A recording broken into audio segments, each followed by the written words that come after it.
क्या आप जानते हैं कि ज्ञान और विद्या की देवी माँ सरस्वती का स्वरूप सरस्वती नदी कभी भारत की पवित्र भूमि पर बहती थी। यह नदी जिसे गंगा से भी अधिक पवित्र और श्रेष्ठ माना गया था। लेकिन सवाल यह है कि आखिर क्यों यह दिव्य नदी अपने उद्गम स्थल से निकलकर कुछ ही दूरी बहने के बाद रहस्यमय तरीके से विलुप्त हो जाती है। इसके पीछे केवल एक नहीं, दो रहस्यमय पौराणिक कथाएं हैं। इसे हम आपको बताएंगे कि सरस्वती नदी कहाँ विलुप्त हो गई। एक समय की बात है जब देवी गंगा ने भगवान विष्णु से शिकायत की, प्रभु आप तो लक्ष्मी और सरस्वती को मुझसे अधिक स्नेह करते हैं। ये सुनकर गंगा और सरस्वती के बीच वाद विवाद शुरू हो गया। दोनों के बीच टकरार इतनी बढ़ गई कि भगवान विष्णु ने स्थिति को बिगड़ते देख वैकुंठ छोड़ने का निर्णय लिया और वहां से चले गए। भगवान विष्णु के जाने के बाद माहौल और भी गंभीर हो गया। देवी लक्ष्मी ने स्थिति को संभालने और गंगा और सरस्वती को शांत कराने की बहुत कोशिश की, लेकिन दोनों के बीच विवाद थमने का नाम नहीं ले रहा था। आवेश में आकर सरस्वती ने लक्ष्मी को श्राप दे दिया, तुमने हमारे विवाद को निर्विकार भाव से देखा और हस्तक्षेप नहीं किया, इसलिए तुम पौधा बन जाओ। देवी सरस्वती का क्रोध यही शांत नहीं हुआ। उन्होंने गंगा को भी श्राप दिया, तुम पृथ्वी पर नदी बनकर प्रवाहित होगी और पापी मनुष्यों के पापों को समेटोगी। सरस्वती के इस कठोर श्राप को सुनकर देवी लक्ष्मी शांत रही, लेकिन गंगा का क्रोध भड़क उठा। आवेश में आकर गंगा ने भी सरस्वती को श्राप दे दिया, तुम भी पृथ्वी पर नदी बनकर बहोगी और मनुष्यों के पापों का भागी बनोगी। इस बीच भगवान विष्णु वैकुंठ वापस लौट आए।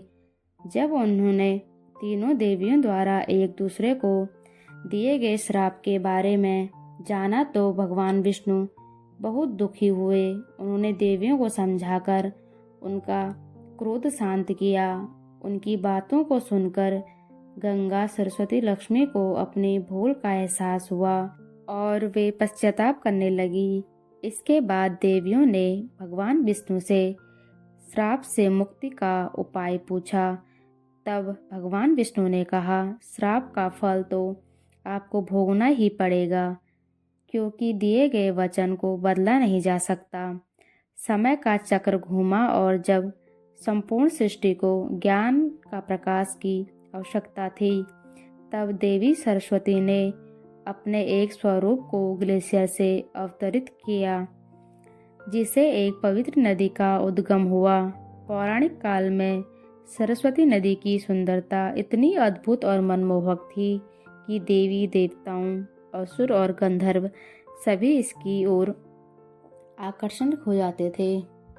कहा जाता है कि सरस्वती नदी का जल इतना निर्मल स्वच्छ था कि पूरी पृथ्वी का प्रतिबिंब स्पष्ट रूप से दिखता था और इसी नदी का जल सेवन करके ऋषि मुनियों ने वेदों की रचना की थी।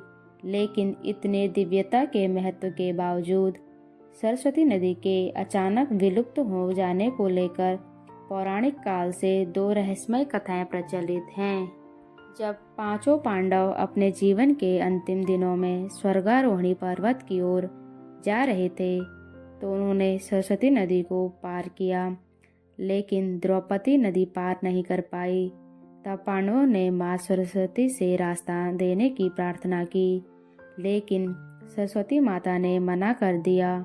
यह सुनकर युधिष्ठिर ने कारण पूछा तो माँ सरस्वती ने कहा, जिस प्रकार बहते हुए जल और प्रवाहित ज्ञान को रोका नहीं जा सकता, उसी प्रकार मैं भी अपना प्रवाह को रोककर द्रौपदी को मार्ग नहीं दे सकती।